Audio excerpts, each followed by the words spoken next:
Hello, and welcome to the Mid-Year ASEP Update. The topic of this informational webinar is reporting data and the mid-year data sets. This webinar is being presented in an asynchronous way so that you can access it at your convenience.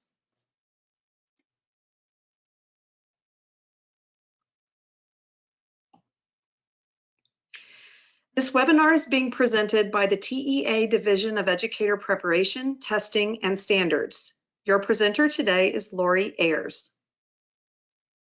TEA staff also available to support you are Vanessa Alba, Lori Ayers, Emily Carrizales, Angela Von Hatten, and directors Mark Olafson and Pam Wetherington. Please note that hereafter in this webinar, when I refer to you, I'm referring to your Educator Preparation Program, or EPP, since you are here as a representative of your EPP.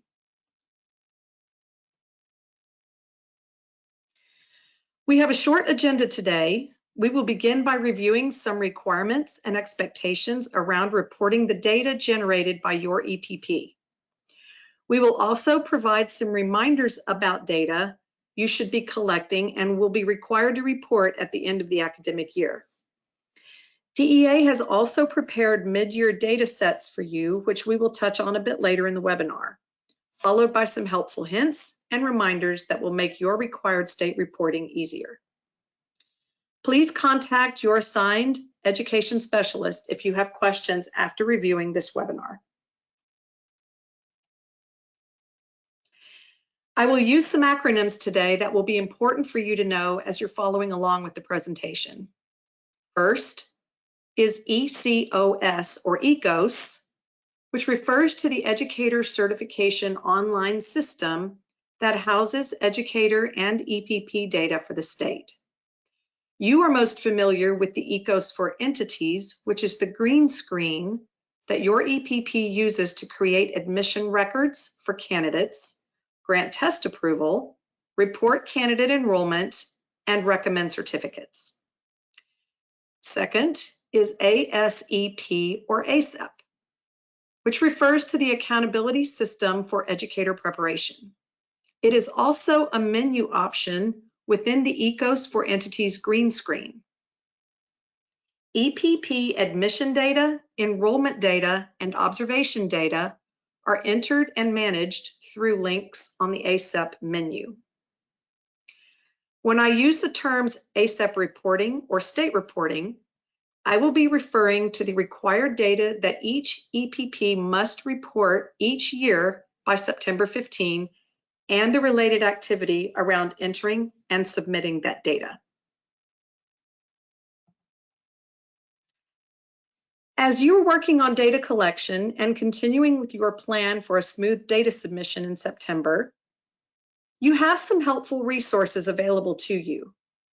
On the Program Provider Resources page on the TEA website, you will find the 2021-2022 Educator Preparation Program Data Reporting Manual, posted towards the bottom of the page in the Forms and Documents section. This manual has been updated with any relevant changes that have emerged since the beginning of the reporting year. You will be receiving mid-year data sets, which we will go over in more detail in a bit. Also, the help desk is a resource for you.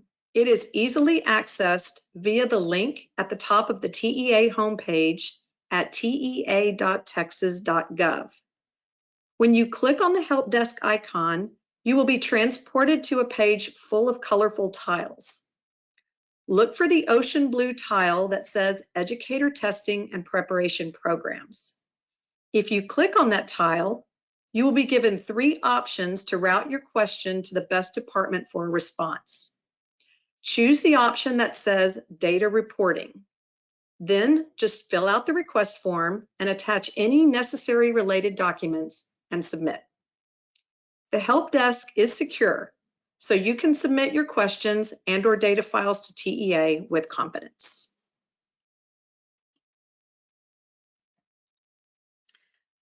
Let's take a step back now and review the reason for state reporting and therefore the need for this webinar. 19 Texas Administrative Code, or TAC, requires EPPs to report specific types of data each year by September 15, following the end of that academic year. For your reference, that citation is 19 TAC 229.3E.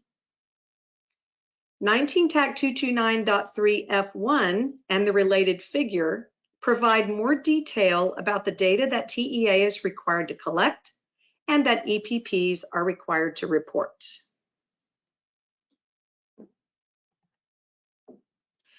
The data submitted by EPPs each year is used for a variety of purposes, such as the consumer information that TEA is required to publish and EPP accountability calculations that result in the determination of the annual EPP accreditation rating. Data is also provided by TEA to a variety of requesters through public information requests, as well as to other entities and individuals that request and use the data for a variety of reasons. As such, the expectation is that the data and EPP reports must be an accurate representation of the EPP activities. To reinforce the expectation of accuracy, the EPP legal authority signs an attestation of accuracy, verifying the data submitted by the EPP each year.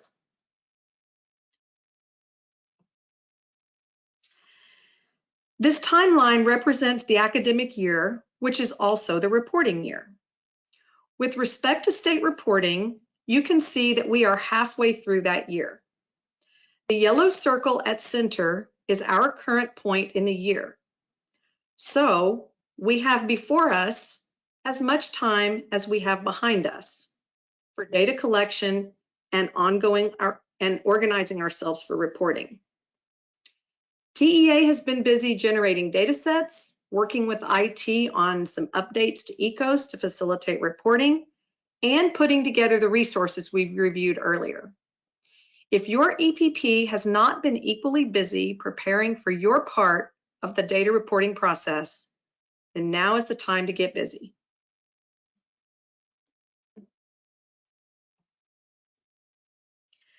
The data submitted each year by your EPP is important, and there are a lot of different data pieces that you must pull together, ensure are accurate, and submit to TEA.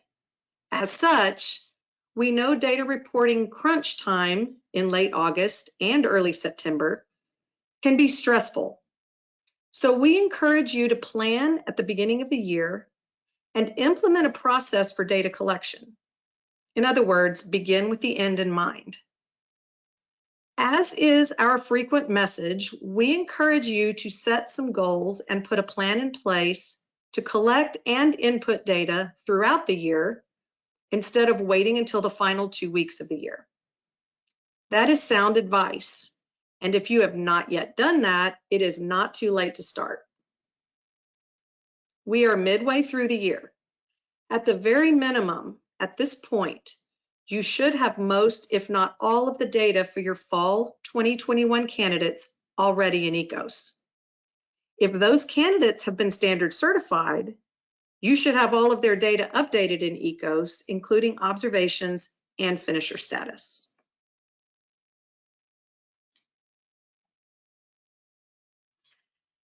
Unless you're new to the educator preparation process, you likely know what is required in the way of data and how it is reported.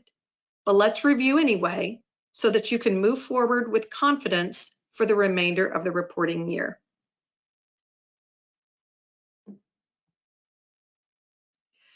The data collection and reporting process begins with admission.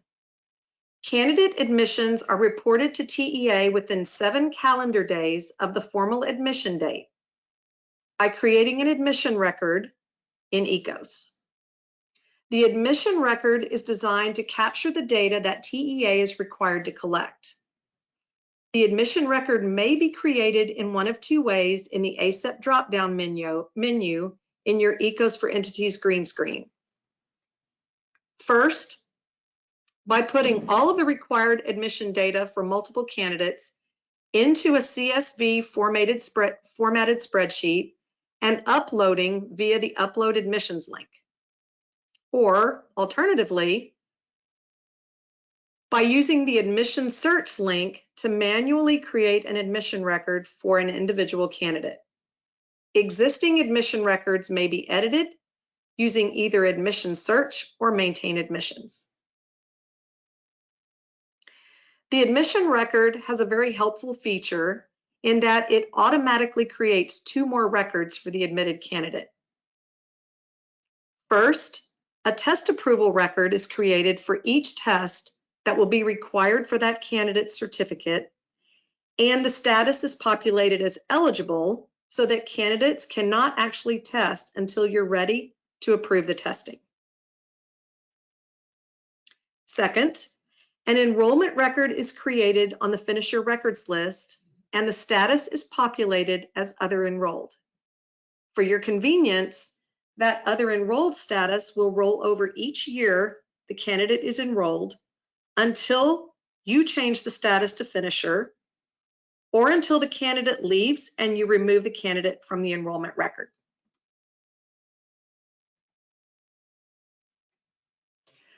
Whether you use the bulk upload feature or create the admission record manually, you will need to have some specific candidate data handy to create the record. You will find the list under the Upload Admissions tab. To create the admission record, you will need candidate identifiers, including the candidate's TEA ID number, first and last name, date of birth, email address, and admission date. You will also be asked to identify the candidate's test approval route, which would either be university-based undergraduate, post-bac, or alternative with prep, or simply alternative with prep if your organization is not a university. You will also need to have the cert license ID for each certificate sought by the candidate, such as Math 4 through 8 with Special Education Supplemental, and the related roll code, which would, in this example, be 029 for a teacher certificate. If you create the admission record manually, the test approval route, roll code, and cert license ID are selected from drop-down lists for your convenience. At the time you create the admission record, you will also report some required admission data for that candidate, which will include the overall GPA, the admission GPA, the number of subject-specific content hours on the candidate's transcript, and the GPA of those hours if the candidate is pursuing a teaching certificate. And finally, you would provide the SAT, ACT, or GRE scores for the candidate if those scores are required for admission into your university. Note the subject-specific content hours, the content hour GPA, and the SAT, ACT, GRE scores are identified as optional reporting. This is so because they may not be applicable to all candidates. For example, the subject-specific content hours and the related GPA are required to be reported for teacher candidates, but are not required for candidates pursuing non-teacher certificates, such as principal or educational diagnostician.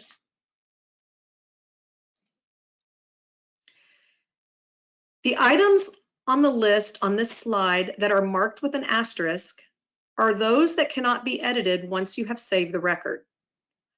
Other fields may be updated by the EPP as needed to accurately and completely report candidate information. If editing one of the non-editable fields becomes necessary, please contact your assigned TEA education specialist for assistance. TEA strongly encourages EPPs to require candidates to set up their own TEAL accounts and then provide you with the TEA ID number to use when creating the admission record. This prevents some potentially problematic issues such as multiple TEAL accounts created for one candidate. Problems such as multiple teal accounts will likely down the road interfere with that candidate's testing and certification.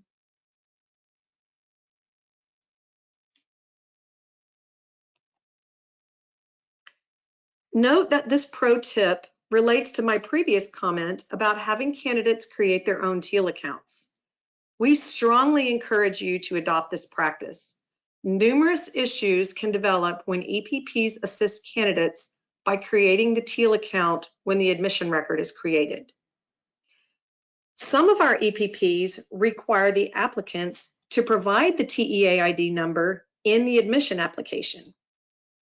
An electronic application can be set to allow submission only after required fields are completed.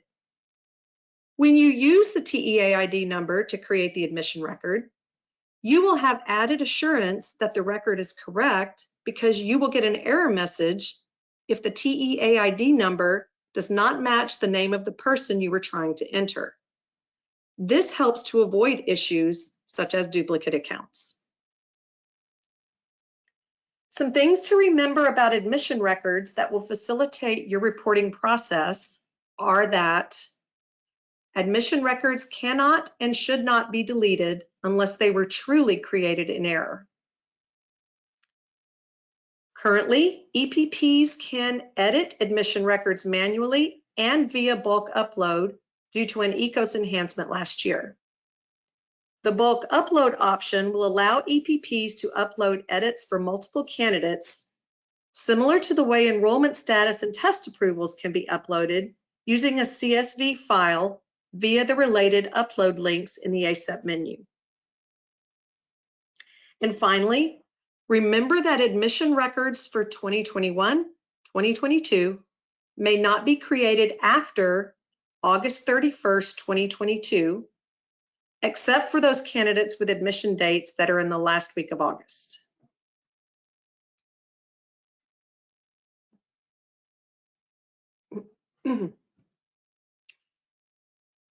Let's move on from admission records and talk a minute about enrollment records. Every candidate in every certification class in your EPP must have an enrollment record on the finisher records list for 2021, 2022, and should have records for any past years of enrollment. Recall that the finisher records list is actually only one list that can be sorted to show candidates with a status of other enrolled or finisher or both. As a result of enhancements to ECOS, EPPs can now also sort their list to review those candidates that were removed during the year. As stated earlier, the initial enrollment record is now created by the admission record. Thereafter, though, EPP staff will need to update the enrollment record as needed. For example, you would update the enrollment status of a candidate from other enrolled to finisher or from other enrolled to remove, as applicable. Additionally, if the candidate submits a written request to change the certificate sought or to add an additional certificate area, and you approve that change or addition, you would need to update the enrollment record for that candidate to reflect the new certificate area. EPPs have until ASEP locks on September 15th to update enrollment status for the reporting year. However, your target should be to have everyone accurately represented on the finisher records list by the end of the year, which is August 31st, 2022. As mentioned at the beginning of this presentation, a good process to adopt at your EPP is to have all data updated for candidates before you recommend their standard certificates. You can update the enrollment status of your candidates manually using either the Maintain Finishers link or the Student Search link in the ASEP menu. Alternatively, you may update the status of multiple candidates with a CSV file via the Upload Finishers link, also in the ASEP drop-down menu.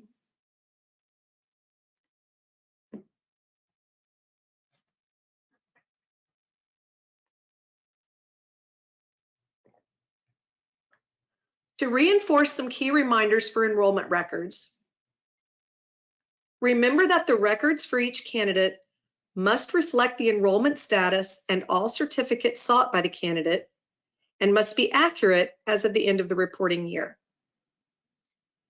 Additionally, remember that ASEP locks after the reporting year closes, so data entered through any of the options in the ASEP menu cannot be updated after the close of the reporting year. Remember that what happens in 21-22 is reported in 21-22. Also, as many of you have discovered, observation data for candidates cannot be uploaded unless the candidate is listed on the Finish Your Records list for that reporting year, which means making sure all of the key pieces are in place around admissions and enrollment will facilitate other data reporting as well. Again, in the spirit of report as you go through the year, we strongly encourage you to adopt a process that includes finalizing a candidate's data in ASEP before you recommend the standard certificate for that candidate.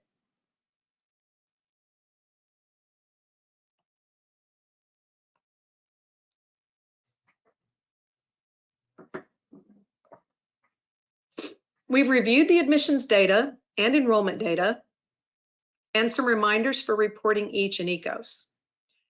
Observation data will also need to be reported for each candidate completing clinical teaching, an internship, or a practicum. Please be sure to report observations for non-teacher candidates as well as for teacher candidates. The EPP reports all formal observations conducted by the field supervisor for each candidate, including any formal observations that are in addition to the minimum number of observations that are required in TAC. Observations must meet the minimum for duration and frequency as required for the certificate class of the candidate and the type of assignment. For example, there is a different observation frequency required for a teacher candidate completing clinical teaching than the frequency that is required for a teacher candidate completing an internship while holding an intern certificate. Additionally, the duration required for each teacher candidate observation is a minimum of 45 minutes. But for non-teacher candidates completing a practicum, there is no duration requirement for any one observation. Instead, there is a total duration of 135 minutes required across 3 observations. Similar to the other records reported in ASEP, the observations may be reported either manually for an individual using the observation link, or for multiple candidates by populating their data on a CSV file and uploading via the Upload Observations link.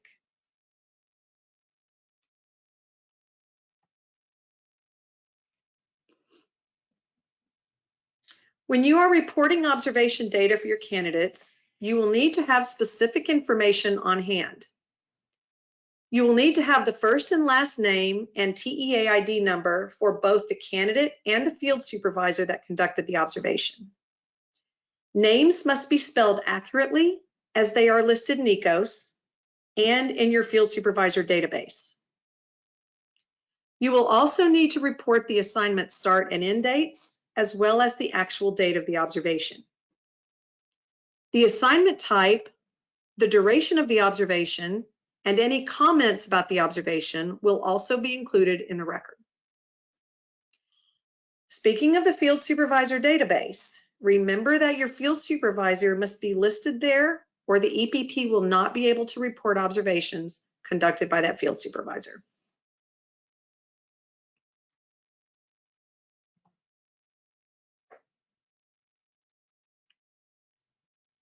TEA has a few hints that you may find helpful as you are working on reporting your observation data.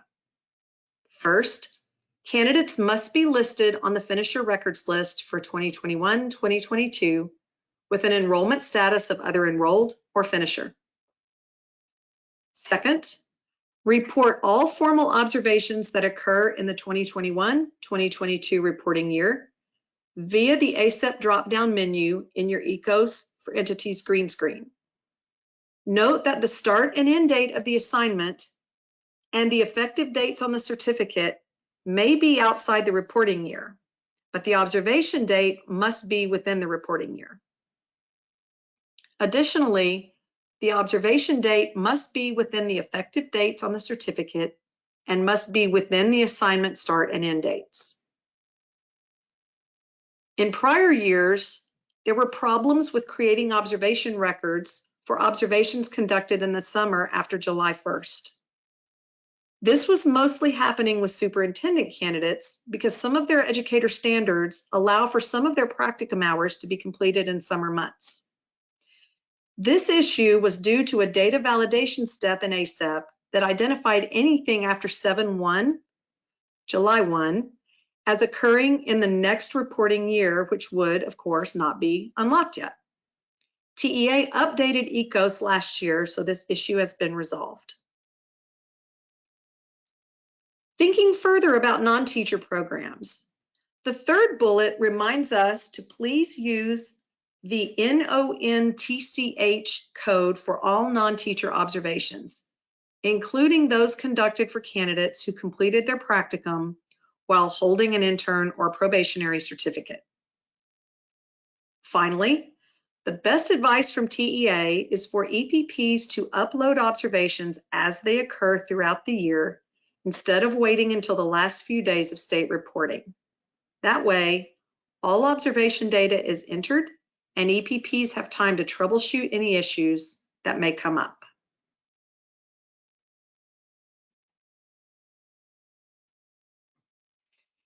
We've reviewed the requirements and expectations for data reporting, and we have also looked at some data that is required to be reported and how to report it. So let's circle back around now to one of the resources I mentioned at the beginning of this webinar, which is the dataset resource.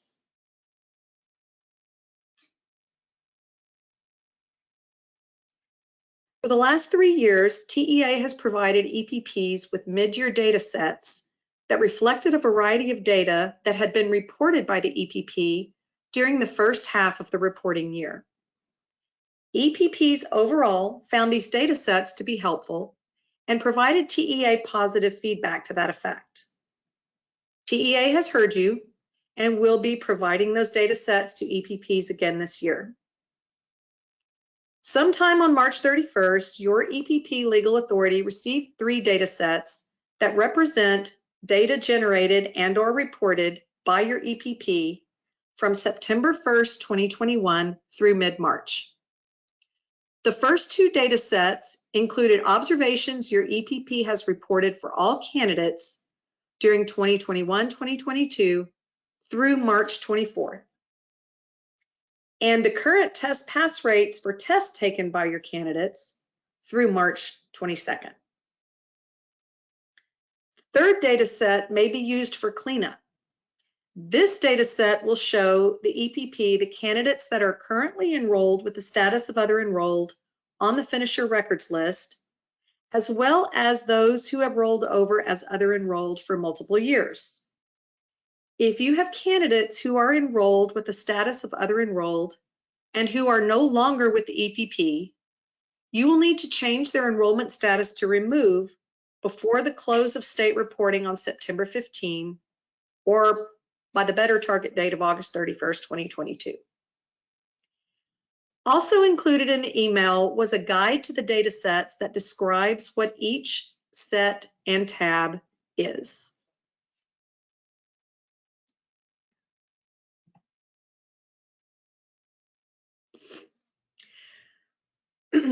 When you receive the observation data set, the best way to use it is to review the observations you have recorded so far to ensure all of them have been recorded.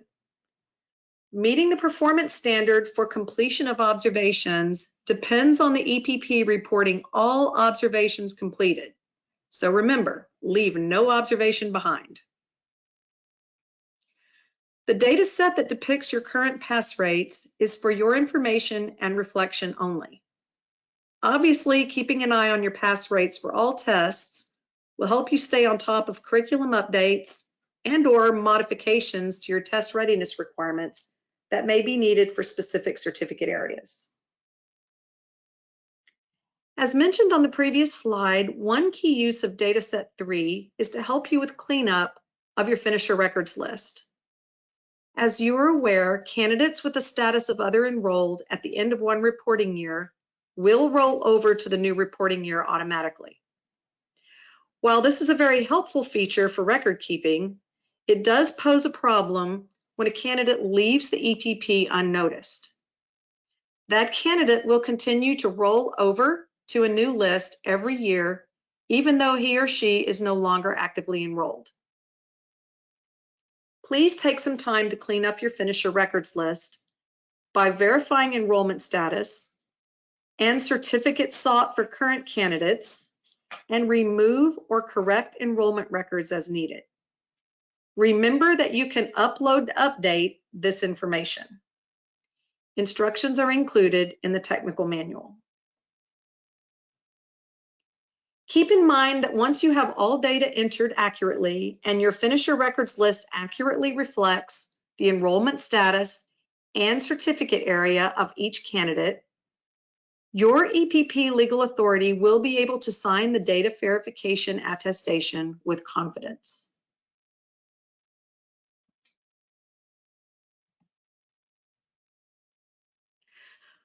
We're coming to the end of this mid-year update. I would like to leave you with some additional helpful hints to facilitate a smooth reporting process for your EPP.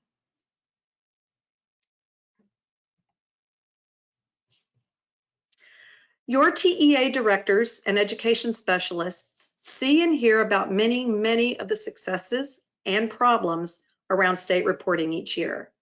From that history, we have come up with some hints that we feel will help to keep the stress around state reporting at a manageable level. First, update data throughout the year.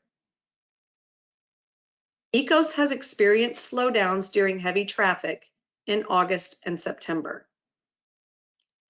I think everyone on this webinar understands this, yet each year we get calls about slowdowns in ECOS around state reporting time. Second, request TEA assists and data fixes early if needed. TEA staff can provide better support with more time. So bring those issues to us early to get them cleared up quickly.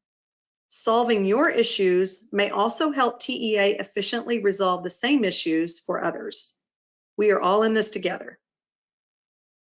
Third, if you are using the bulk upload processes to input your data, it will help tremendously if you will build in a process step to open the CSV file with Notepad before you attempt the upload.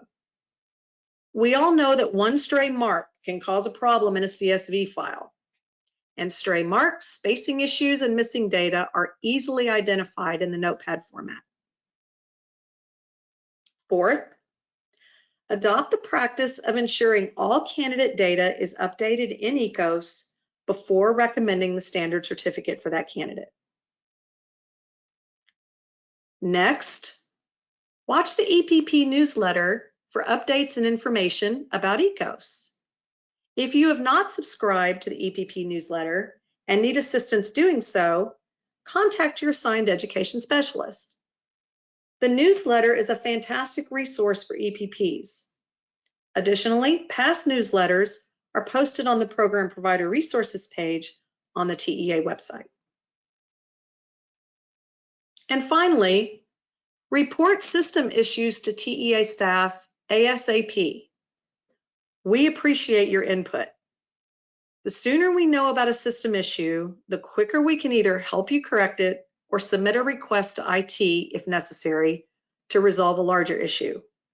We rely on our users to let us know when the ECOS is not working as it is supposed to.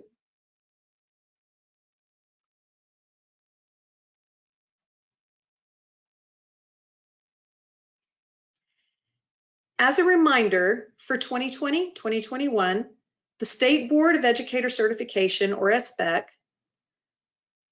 State Board for Educator Certification, or SBEC, approved a status of not rated declared state of disaster, and data reporting was required, but it was designated a report-only year. The accountability system for 2021-2022 is active. At the upcoming SBAC meeting in April, the SBAC will discuss edits to the ASEP manual to clarify calculations. Please note, and this is important to remember, all data that is required to be reported each year must be reported and is expected to be accurate, even if the year is report only.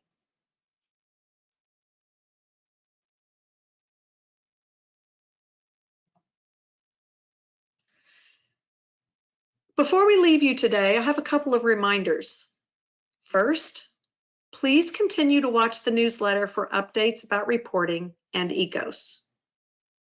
And second, please continue to watch your email inbox for notifications about Title II reporting.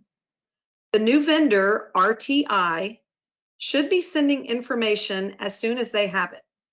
TEA does not have any additional information about the date of the opening of the Title II reporting window, so we'll all find out at the same time.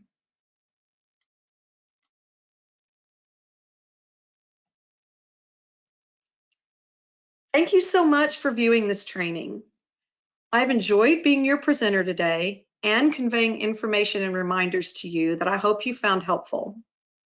Please know that TEA appreciates you and your commitment to preparing high-quality educators for Texas. We also appreciate you for taking the time to attend this webinar because we know you're busy. As always, don't hesitate to reach out to your assigned education specialist if you need guidance, clarification, or other assistance from TEA staff. Have a wonderful day.